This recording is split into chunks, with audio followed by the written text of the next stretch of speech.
Ambe teneduna fevrier kalo kile mugan fila an balima o bisimila malak cuka dun kibaru kene kan bi kibara mambulo kada kulu kan o de kunu karido fevrier kalo kile mugan kelen M5 RFP ale kɔni lajɛrɛ ba kɔni kɛ ka taa u hakilina kuraw ka olu kɔni da malidenw kɔni kulu kan k'aw ladɔnya k'a fɔ M5 RFP ale kɔni ye jɛkulu ye mun kɔni ka wilikajɔ kɔni cayara kosɛbɛ Mali jamana ɲɛmɔgɔ kɔrɔlen Ibrahim Boubacar Keita o kɔni ka fanga dafiri la o fanga dafiri kɔni kɔfɛ cɛmancɛ fanga kɔni sigila kabini cɛmancɛ fanga kɔni sigili fo sisan M5 RFP mɔgɔw olu kɔni kuma deli ka bɔ ka ni ɲɔgɔnna kɛ fɔlɔ u ka nin bɔli kɔni na u y'a yɛrɛ ka fɔ ko cɛmancɛ fanga o kɔni taabolo tɛ ka olu ja ko wa ko caman kɔni bɛ ka kɛ jamana kɔnɔ olu kɔni kuma sigi ni mun ye o sababuya la u kɔni y'a yɛrɛ ka fɔ ko maa minnu kɔni nin tora maliko kɔni dafɛ ko olu kɔni ka ko tɛna bila ten ko ni olu kɔni ma wuli k'u jɔ ko a bɛna kɛ i n'a fɔ olu kɔni sara fu de la ko M5 kɔni ye jɛkulu min kɔni bɛ miirina dɔ de kɔ ni o kɔni ye Mali kɔni bɛ se k'a yɛrɛ sɔrɔ cogoya min na ni o kɔni ye Mali kɔni bɛ se ka taa ɲɛ cogoya min na maliden bɛɛ lajɛlen kɔni bɛ se ka lafiya Mali sigi la M5 RFP mɔgɔw u kɔni y'a yɛrɛ ka fɔ ko olu kɔni tɛna sɔn waleya dɔw kɔni ma ko kɛrɛnkɛrɛnnenya la Mali sigikafɔ kuma o kɔni sɛbɛn bɛ yen nɔ n'an ko ma ko accord d'Alger ko olu kɔni ma sɔn o kɔnɔ fɛn bɛɛ kɔni ma o tɛmɛlen kɔ ka bɔ yen fɛnɛ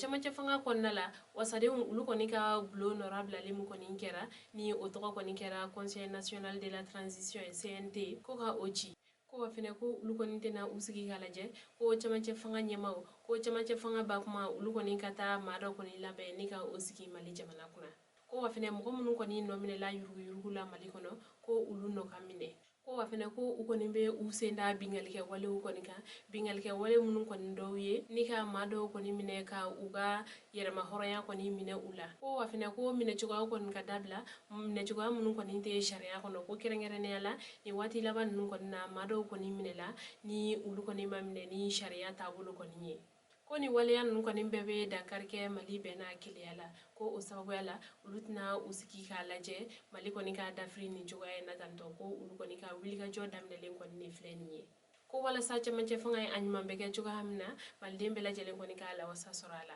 kibara wɛrɛ m'an bolo ka da kulo kan o de ye jumadon fevrier kalo tile 19 Mali kɔni ka lasigidenso min kɔni bɛ Faransi n'an ko ma ko consulat maliden minnu kɔni sigiyɔrɔ bɛnnen don Faransi ma olu kɔni dusuma kasalen kɔni bɔra ni ka taa dankari kɛ nin yɔrɔ in na kibara minnu sera ma olu kɔni y'a yɛrɛ ka fɔ ko kartinina ko problème o kɔni kɛra sababu ye maliden minnu kɔni sigiyɔrɔ bɛnnen don Faransi ma olu kɔni wulila ni ka taa u ka lasigidenso ka taa o kɔni ci ko maliden minnu kɔni tun bɛ nin yɔrɔ in na ko a kɔni tun bɛ maa 60 ɲɔgɔnna kɔni bɔ ko ninnu kɔni bɛɛ kun dusuma kasalen don ka sababu kɛ ko tɛgɛ dama di kartinina kan ko ga ko kartinina k'a yiralen don fɛnɛ ko passeport kɔni tɛ se ka sɔrɔ ni o t'i bolo ko maliden minnu kɔni sigilen don yen nɔ olu kɔni ka fɔ la ko olu kɔni bɛ gɛlɛya sugu bɛɛ de sɔrɔ ka sababu kɛ kartinina in kɔni sɔrɔbaliya ye k'a ladɔnya k'a fɔ waati dɔw yɛrɛ kɔni na ni maliden ninnu kɔni ka wilikajɔ kɔni kɛra ko walasa cogoya min na passeport sɔrɔli kartinina sen bɛ se ka bɔ o la cogoya min na ninnu kɔni ka o dusuma kasa yira kɔni ne senfɛ ni u tora Faransi Mali ka lasigiso la yen nɔ n'an ko ma ko consulat ni ka taa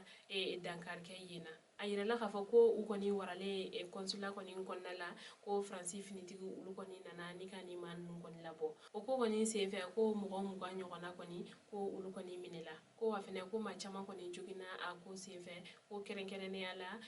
consulat ale kɔni lakɔlɔsibaga dɔw ni waleya in kɔni kɛlen Mali jamana ɲɛmɔgɔ olu kɔni ye jɛkulu kɛrɛnkɛrɛnlen dɔ kɔni sigi sen kan teliya la mun kɔni ka baara bɛna bɛn kartinina sɔrɔli telima ma Mali kɔnɔ ale ni Mali kɔ kan kibara wɛrɛ m'an bolo ka da kulo kan o de ye alamisa don fevrier kalo tile 18 bingalikɛ wale dɔw kɔni kɛra Banjagara sira kan ni a kɔni yɛrɛla k'a fɔ ko maa 5 olu bɔnɛla u ni na wa maa 13 ɲɔgɔnna olu yɛrɛ kɔni fɛnɛ joginna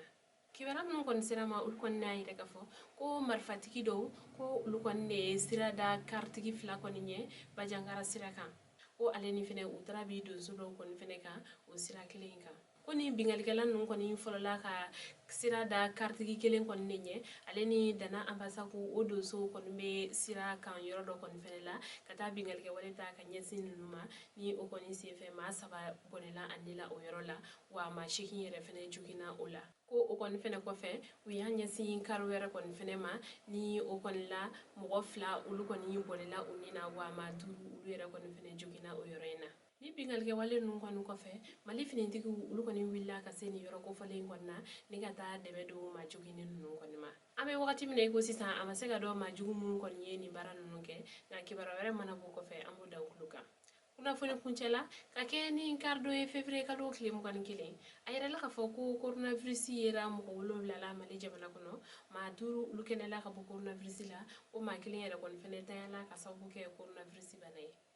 kibara mun sirama ulu kon ne ayire ka fo coronavirus yelen flene mo mun kon nani ku kon kun sigero kon hum benendo kayma mopti tomboktu aleni bamako sigida wera kon konala o sawela coronavirus ye mo mun kon mine ulu kon inda fala mo ba sheki kemefla aleni bi konontoni konontona wa mo mun kenela ka bo coronavirus banala ulu kon inda fala mo ba woro kemefla aleni bi konontoni shekina wa mɔgɔ minnu fɛnɛ tayala ka sababu kɛ coronavirus bana ye olu kɔni dafara mɔgɔ 300 ani mɔgɔ 48 na o sababuya la mali jamana ɲɛmɔgɔ olu kɔni bɛ weleweleda kɔni kɛ maliden bɛɛ lajɛlen kɔni kelen-kelenna ma saniya walew bɛɛ ka se ka olu matarafa ale ni taabolo minnu kɔni ɲininen don bɛɛ lajɛlen fɛ bɛɛ ka se ka olu kɔni fɛnɛ labato walasa an bɛ se k'an yɛrɛ lakana ka bɔ nin bana in kɔni basi ma an balimaw ni ne kun ye aw ka bidon kibaru ye ka da kulu kan ani ce aw ka kulumajɔ la aw k'an bɛn a ɲɔgɔnna wɛrɛ